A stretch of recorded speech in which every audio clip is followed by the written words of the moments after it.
Hello friends, welcome to the channel. आज हम करेंगे रीजनिंग का मॉक टेस्ट। तो चलिए शुरू करते हैं। फर्स्ट क्वेश्चन हमारा, इसमें दे रखी है एक क्वेश्चन और उसमें कुछ शर्तें हैं। उसी शर्तों के अनुसार हमें उस क्वेश्चन को तैयार करना है। ठीक है, तो ये प्रश्न दे रखा है, इसमें 8, 5 एंड परसेंटेज, 9, हैशटैग, 6 और 9 ये चीज़ें हमें दे रखी हैं। ठीक है, और शर्तें दे रखी हैं। यदि पहला तत्व सम संख्या है और अंतिम तत्व भी सम संख्या है, पहला तत्व तो सम संख्या लेकिन अंतिम तत्व हमारा सम संख्या नहीं है, तो ये वाला शर्त हमारी कैंसिल हो जाएगी। ठीक है, यदि दूसरा तत्व सम संख्या है और पांचवा तत्व सम संख्या है, दूसरा तत्व हमारा सम संख्या नहीं है, पांचवा भी नहीं है, तो ये वाली शर्त भी हमारी कैंसिल हो जाएगी। ठीक है, यदि चौथा तत्व एक प्रतीक है और छठा भी एक प्रतीक है, चौथा अगर हम देखते हैं, चौथा हमारा प्रतीक दे रखा है और छठा भी हमारा प्रतीक दे रखा है। ठीक है, तो हम क्या करेंगे, तो इन दोनों तत्वों को n के रूप में कूटबद्ध किया जाना चाहिए। मतलब इसमें भी यहाँ पे n आ जाएगा और इसमें भी यहाँ पे n आ जाएगा। ठीक है, और सभी सेम रहनी चाहिए और किसी में कोई अंतर नहीं होना चाहिए। ठीक है, तो यहाँ पे 8 दे रखा है, तो 8 का क्या आ जाएगा, 8 का आ जाएगा ये, यहाँ पे आ जाएगा ये। ओके, तो 5 का इसमें दे रखा है D, एंड का इसमें दे रखा है S, तो अगला 9 का आ जाएगा M। ठीक है, 6 का आ जाएगा T और 9 का आ जाएगा क्या, M। ठीक है, ADSN MNTM, ADSN MNTM, तो ऑप्शन नंबर कौन सा आ जाएगा, option number second. Okay, next question है क्वेश्चन नंबर 2। इसमें दे रखा, निम्नलिखित प्रश्न में दिए गए विकल्पों में से संबंधित शब्दों का चयन कीजिए। कार कहाँ पर चलती है, कार चलती सड़क पे। ओके, तो पनडुब्बी कहाँ पे चलेगी, पनडुब्बी चलेगी पानी में। ठीक है, तो ऑप्शन नंबर आ जाएगा बी। नेक्स्ट क्वेश्चन है क्वेश्चन नंबर 3। निम्नलिखित श्रृंखला का संदर्भ लीजिए और प्रश्न का उत्तर दीजिए। सभी संख्याएं केवल एक अंक की संख्याएं हैं। ठीक है, ऐसे कितने विषम अंक हैं जिनमें से प्रत्येक के ठीक पहले एक पूर्ण वर्ग संख्या है और ठीक बाद में एक विषम संख्या है। तो क्या करना है, विषम संख्या ढूंढनी है, विषम जिसके ठीक पहले एक पूर्ण वर्ग संख्या और ठीक बाद एक विषम संख्या है। ठीक है, तो अगर हम देखते हैं यहाँ से, यहाँ पे ये वाली हमारी हो जाएगी। ठीक है, तो एक बार बड़े कर लेते हैं इसको, हमारी ये वाली हो जाएगी सबसे पहले 4, 1, 3। ठीक है, तो 4, 1, 3 ये होगी हमारी पूर्ण वर्ग संख्या और ये होगी विषम और ये होगी विषम। ठीक है, तो दोनों होगी, एक आ जाएगा 1, 3, 7, ये वाला 1, 3, 7 ये होगी विषम संख्या, ये पूर्ण वर्ग संख्या और ये हो जाएगी विषम संख्या। ठीक है, उसके आगे अगर हम देखते हैं, उसके आगे हमारा आ जाएगा 4, 3, 7 ये भी है, 4, 3, 7 ये विषम संख्या, ये विषम और ये पूर्ण वर्ग। ठीक है, तो हमारी कितनी नंबर आ जाएंगे, ये आ जाएंगे हमारे 3। ओके, तो हमारा ऑप्शन नंबर कौन सा आ जाएगा, बी। नेक्स्ट क्वेश्चन है क्वेश्चन नंबर 4। नीचे दिए गए अक्षांशीय श्रृंखला का समाधान कीजिए। तो यहाँ पे हमें इस जो श्रृंखला है उसका समाधान करना है। तो यहाँ पे दे रखा A4, D8, H16 और M32। ठीक है, तो A होता है 1 नंबर पे, D होता है 4 नंबर पे, H होता है 8 नंबर पे और M होता है 16 नंबर पे। ठीक है, तो अगर हम देखते हैं यहाँ पे इनके बीच का डिफरेंस कितना है, 3 का। यहाँ पे डिफरेंस कितना है, अच्छा 1 मिनट, इसमें क्या कर रखा है, इसमें कर रखा है 1, 8 दूनी 16, यह आ जाएगा 13 नंबर पे, M 13 पे आएगा। ठीक है, तो इनके बीच का डिफरेंस कितना है, 3 का। इनके बीच का डिफरेंस कितना, 4 का। इनके बीच का डिफरेंस कितना है, 5 का। और आगे डिफरेंस कितना आ जाएगा, 6 का। तो 13 और 6 कितना हो जाएगा, 19। तो यहाँ पे आ जाएगा कितना, S। और अगर आगे देखते तो ये कर रखा है गुणा में 2, आगे भी गुणा में 2, आगे भी गुणा में 2 और इससे आगे भी गुणा में 2 हो जाएगा। तो 32 दूनी कितना हो जाएगा, 64। तो ऐसा 64 हो जाएगा हमारा option number second. Okay, next question है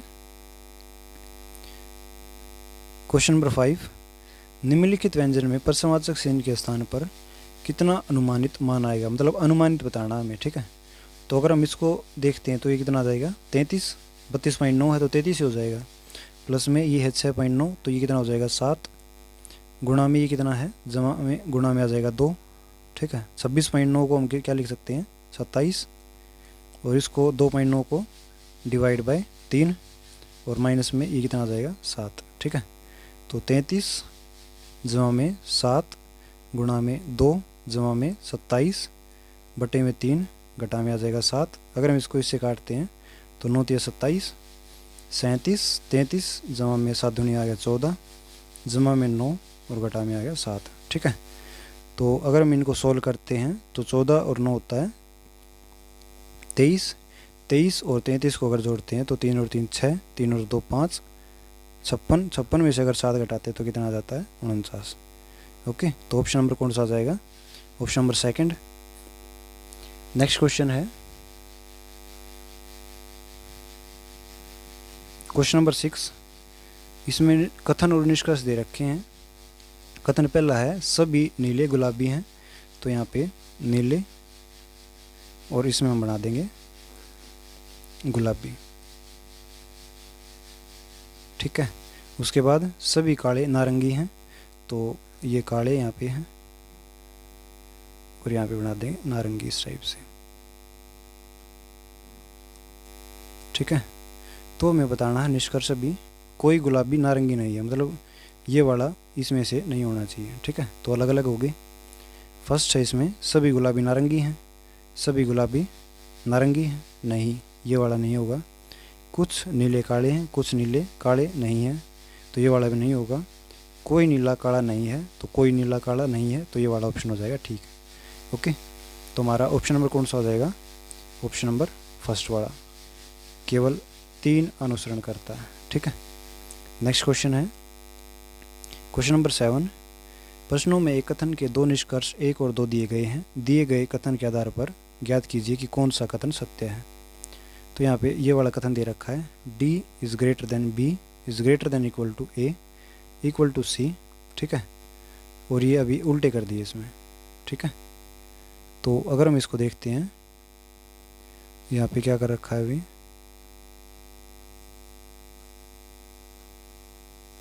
ये कर रखा है लेस देन E और less than equal to F, ठीक है, इस टाइप से कर रखा है। तो हमें बताना है E is greater than B, तो E क्या B से बड़ा है, नहीं, क्योंकि यहाँ पे हमारा ब्रेक आ चुका है, ठीक है। क्योंकि अगर दो साइड से अगर ये वाला हो गया और ये वाला हो गया तो यहाँ पे ब्रेक अप्लाई हो जाता है, ठीक है। मतलब ना ये इस साइड जाएगा और ना ये इस साइड जाएगा, मतलब क्रॉस नहीं कर सकता, इस ब्रेक को ये क्रॉस नहीं कर सकता, ठीक है। तो हमारा ये वाला ऑप्शन गलत हो जाएगा। F is greater then C, तो जो F है वो ग्रेटर देन C है, तो हमारा ये वाला ऑप्शन ठीक हो जाएगा। ओके, तो ऑप्शन नंबर सेकंड हमारा ठीक हो जाएगा, तो इसमें आ जाएगा 4th ऑप्शन, ठीक है। नेक्स्ट क्वेश्चन है क्वेश्चन नंबर 8। इसमें दे रखा ज्ञात करें कि दी गई आकृति निम्नलिखित में से किस विकल्प में अंतर्निहित है। तो अगर हम सेकंड वाले में देखते हैं, सेकंड वाले में ये वाली हमें दे रखी है, कलर बदल लेते हैं, ये वाला कलर। तो अगर हम इसमें देखते हैं ये वाली हमारी आकृति इस टाइप से हो जाएगी, ठीक है। तो सेम टू सेम आकृति हो गई, तो ऑप्शन नंबर आ जाएगा हमारा सेकंड। ओके, नेक्स्ट क्वेश्चन है क्वेश्चन नंबर 9। इसमें दे रखा है निम्नलिखित में से कौन सी संख्या दी गई श्रृंखला में प्रश्न चिन्ह का स्थान लेगी। तो यहाँ पे 21 और 26, 41, 76 और यहाँ पे 141। तो अगर हम इनके बीच का डिफरेंस देखते हैं तो इनके बीच का डिफरेंस कितना होगा, इनके बीच का डिफरेंस होगा, यहाँ पे डिफरेंस है 5 का, ठीक है। यहाँ पे डिफरेंस है 15 का, यहाँ पे डिफरेंस कितना हो जाएगा 25 का, 25 का नहीं होगा इसमें, 1 मिनट, यहाँ पे डिफरेंस होगा 35 का, 25 की बजाय यहाँ पे होगा 35 का। और यहाँ पे डिफरेंस कितने का हो जाएगा 65 का, ठीक है। इन दोनों के बीच में देखते हैं तो यहाँ पे 10 हो जाएगा, यहाँ पे 20 हो जाएगा, यहाँ पे 30 हो जाएगा। आगे अगर हम करते हैं तो यहाँ पे कितना हो जाएगा 40। तो 65 में अगर 40 जोड़ते हैं कितना आ जाएगा 95, ठीक है। और अगर 141 में 95 अगर जोड़ते हैं तो कितना आ जाएगा हमारे पास 5 और 1 6, और 4, 9 और 4 13, और एक 9 और 4 13, 6 और 4 10, 105 आएगा यहाँ पे, 95 की बजाय 105। ठीक है, तो 4 आ जाएगा और यहाँ पे आ जाएगा 2, तो 240 हमारा आंसर हो जाएगा, जो कि ऑप्शन नंबर किस में है, ऑप्शन नंबर 4 के अंदर है। ओके, नेक्स्ट क्वेश्चन है क्वेश्चन नंबर 10। इसमें दे रखा है 4 अक्षर समूह दिए गए हैं जिनमें से 3 किसी न किसी रूप से एक जैसे हैं, एक भिन्न है, उस अक्षर समूह का चयन कीजिए जो भिन्न है। तो WTR यहाँ पे लिख लेते हैं, WTR, WUT, MJH और SPN। अगर हम इनकी नंबरिंग करते तो ये आ गया 23, 20, 18, ये आ गया 23, 21, 20, ये आ गया 13, 10, 8, 19, 16, 14। इनके बीच का डिफरेंस 3 का, इनके बीच का डिफरेंस 2 का, इनके बीच का 2 का, इनके बीच का 1 का, इनके बीच का 3 का, इनका 2 का, ये 3 का और ये 2 का। ठीक है, तो हमारा ये वाला ऑप्शन, ये वाले सेम है सारे के सारे, और ये वाला हमारा अलग हो जाएगा, तो ऑप्शन नंबर हो जाएगा सेकंड वाला। ठीक है, नेक्स्ट क्वेश्चन है क्वेश्चन नंबर 11। निम्नलिखित आकृति का प्रतिबिंब क्या होगा वो हमें बताना है। ठीक है, तो अगर हम पहले वाले में देखते हैं तो पहले वाला हमारा हो जाएगा, ये जो नीचे दे रखा है ये हमारा ऊपर नहीं चला जाएगा। ठीक है, और ये जो इस साइड है ये हमारा इस साइड हो जाएगा, तो हमारा पहले वाला ऑप्शन ही ठीक हो जाएगा। ओके, नेक्स्ट क्वेश्चन है क्वेश्चन नंबर 12। कौन सा विकल्प दिए गए शब्दों के उस क्रम को दर्शाता है जैसा कि वे अंग्रेजी शब्दकोश में दिखाई देंगे। ठीक है, तो HI को हम सारों में से काट देते, इसमें से भी HI काट दिया, इसमें से भी, इसमें से भी, इसमें से भी और इसमें से भी। अभी कौन सा आएगा, अभी सबसे पहले आएगा बी वाला, तो 5 नंबर पहले नंबर पे आ जाएगा। ठीक है, उसके बाद आएगा 4th नंबर। ओके, उसके बाद RSG, तो ये आएगा 1st नंबर, फिर उसके बाद R 3 नंबर और उसके बाद आ जाएगा 2 नंबर। ठीक है, तो 4 5 4 1 3 2, 5 4 1 3 2, हमारा ऑप्शन नंबर कौन सा हो जाएगा, option number C। Okay, next question है क्वेश्चन नंबर 13। इसमें दे रखा है उस वेन आरेख का चयन कीजिए जो निम्नलिखित वर्गों के बीच में संबंध को दर्शाता है। तो पुरुष, उद्यमी और परोपकारी, तो ऑप्शन नंबर इसमें आ जाएगा फर्स्ट वाला। ठीक है, पुरुष उद्यमी भी हो सकता है, उद्यमी परोपकारी भी हो सकता है, परोपकारी पुरुष भी हो सकता है, मतलब तीनों एक ही उसमें आ जाएंगे। ठीक है, नेक्स्ट क्वेश्चन है क्वेश्चन नंबर 14। एक विशिष्ट कुछ भाषा में ये दे रखा है, इस जानकारी के आधार पर P/Q, Q - R, R × Q, तो R P से किस प्रकार संबंधित है। तो P/Q का मतलब है P Q की पत्नी है, तो P पत्नी है किसकी, Q की, तो ये पति हो गया, ये पत्नी होगी। ठीक है, Q - R का मतलब है Q R का पुत्र है, तो Q किसका पुत्र है, R का। ओके, R × S, तो R S का भाई है, तो R भाई हो गया किसका, S का। ठीक है, इस जानकारी के आधार पर तो R P का से किस प्रकार संबंधित है, तो R P से किस प्रकार संबंधित है, पति के पिता। ठीक है, तो ऑप्शन नंबर कौन सा हो जाएगा, option number first. Okay, next question है क्वेश्चन नंबर 15। 4 शब्द दिए गए हैं जिनमें से 3 किसी न किसी रूप से समान हैं और एक भिन्न है, उस शब्द का चयन कीजिए जो भिन्न है। तो बात, पेशो और रियाल, ये तीनों हमारी क्या होती हैं, ये तीनों हमारी होती है करेंसी। ठीक है, लेकिन ओस्लो एक राजधानी है। ओके, तो हमारा ये वाला ऑप्शन हो जाएगा। नेक्स्ट क्वेश्चन है क्वेश्चन नंबर 16। एक कूट भाषा में यदि नोवेल को ये लिख रखा है तो हमें ऑर्डर को बताना है। तो NOVEL नोवेल, तो QRQHO, इसको हमें बताना कि क्या लिखना है। तो अगर हम नंबरिंग करते हैं 14 15 22 5 और ये आ गया 12 नंबर पे।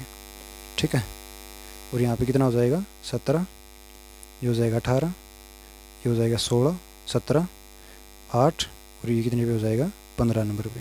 ठीक है, अगर हम इनके बीच का डिफरेंस देखते तो ये कितने का है +3 का, इनके बीच का भी +3 का, इनके बीच का डिफरेंस कितना हो गया 3 और 2 5 -5 का हो गया, इनके बीच का +3 का और इनके बीच का कितना हो गया +3 का।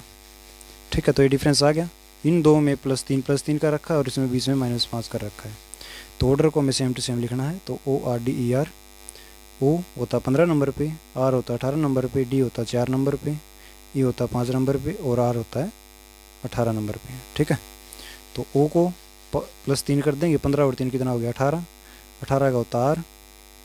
ठीक है, R को +3 कर देंगे तो कितना हो जाएगा 21, 21 का होगा U। D को हम अगर -5 करते तो D को -5 करेंगे तो आ जाएगा 26, 26 नहीं ये आएगा 25। ठीक है, ये हो जाएगा Y। E को अगर हम +3 करते तो कितना आ जाएगा 8 और हो जाएगा H। और अगर 18 को अगर +3 करते तो कितना आ जाएगा 21, ये हो जाएगा U। RUYHU, RUYHU, तो ऑप्शन नंबर हो जाएगा सेकंड। ओके, नेक्स्ट क्वेश्चन है क्वेश्चन नंबर 17। उस विकल्प का चयन कीजिए जो तीसरे पद से उसी प्रकार संबंधित है जिस प्रकार दूसरा पद पहले से संबंधित है। तो यहाँ पे WNJ SSD TKZ W 23 N 14 और J 10, S होता है 19 पे, N होता 19 पे और D होता है 4 नंबर पे। 20 को अगर देखते हैं तो यहाँ पे 11 और ये होता है 26 नंबर पे। ठीक है, तो 23 में से अगर हम 4 घटाते तो हमारे पास कितना आता है 19। अगर हम 14 में 4 कितने हो गए 5 जोड़ते तो 19 आ जाएगा। 10 में अगर हम 6 घटाते तो हमारे पास कितना आ जाएगा 4 आ जाएगा। ठीक है, तो पहले 4 घटाना है, फिर 5 घटाना है, फिर 6 घटाना है। तो 20 में से अगर हम 4 घटाते तो हमारे पास आ जाएगा 16, 16 होता P नंबर पे। 11 में अगर हम 5 जोड़ते तो हमारे पास आ जाएगा 16, तो यह आ जाएगा P। ठीक है, और उसके बाद 16 में 26 में अगर हम 6 घटाते तो हमारे पास आ जाएगा 20, तो यह आ जाएगा T। ठीक है, तो हमारा ऑप्शन नंबर कौन सा आ जाएगा ऑप्शन नंबर 3 वाला PPT। ओके, नेक्स्ट क्वेश्चन है क्वेश्चन नंबर 18। नीचे दिए गए प्रश्न का उत्तर दीजिए। आप रात में एक कॉलोनी में घूम रहे हैं और आप एक अजनबी को एक बाढ़ से कूदते हुए और पड़ोसी के घर में प्रवेश करते हुए देखते हैं जिसमें आप जानते हैं कि ताला लगा हुआ है क्योंकि आपका पड़ोसी शहर से बाहर है। आपकी तत्काल कार्रवाई क्या होनी चाहिए? तो तत्काल कार्रवाई होनी चाहिए कि हम पुलिस को बुला लेंगे और सुरक्षित दूरी से उसकी निगरानी करेंगे। तो ऑप्शन नंबर आ जाएगा फर्स्ट। ठीक है, तो ऑप्शन नंबर फर्स्ट आ जाएगा। नेक्स्ट क्वेश्चन है क्वेश्चन नंबर 19। दिए गए प्रतिरूप का ध्यानपूर्वक अध्ययन करें और उस संख्या का चयन कीजिए जो दिए गए प्रश्न चिन्ह को प्रतिस्थापित करेगा। तो यहाँ पे दे रखा है 4 और गुणा में अगर करेंगे 3 तो हमारे पास कितना आ जाएगा 4 3 12। यह है 5 गुणा में 4 तो ये हो जाएगा 5 चौक 20। अगर हम 8 की मल्टीप्लाई 7 से करवाते हैं तो 8 गुणा में 7 कितना हो जाएगा 8 7 56। ठीक है, तो ऑप्शन नंबर कौन सा आ जाएगा option number C. Okay, 7 is the correct answer. Next question है क्वेश्चन नंबर 20। इसमें दे रखा है कि हमें बताना है कि 5th वाले में कौन सा आएगा हमारे पास। ठीक है, तो अगर हम देखते हैं इसमें क्या कर रखा है, इसमें कर रखा है अलग अलग कर रखे हैं इसमें। ठीक है, 4 से 4 कर रखे हैं, 3 से 3 कर रखे हैं, ओके, 2 से 2 कर रखे हैं, ओके, और फिर इसमें 3 से 3 कर रखे हैं। ठीक है, तो हमारे पास आ जाएंगे फिर से 2 से 2 आ जाएंगे। ओके, तो ऑप्शन नंबर कौन सा आ जाएगा इसमें ऑप्शन नंबर आ जाएगा 4। ठीक है, ऑप्शन नंबर 4। ओके फ्रेंड्स, हमारे 20 क्वेश्चन कंप्लीट हुए। Thank you.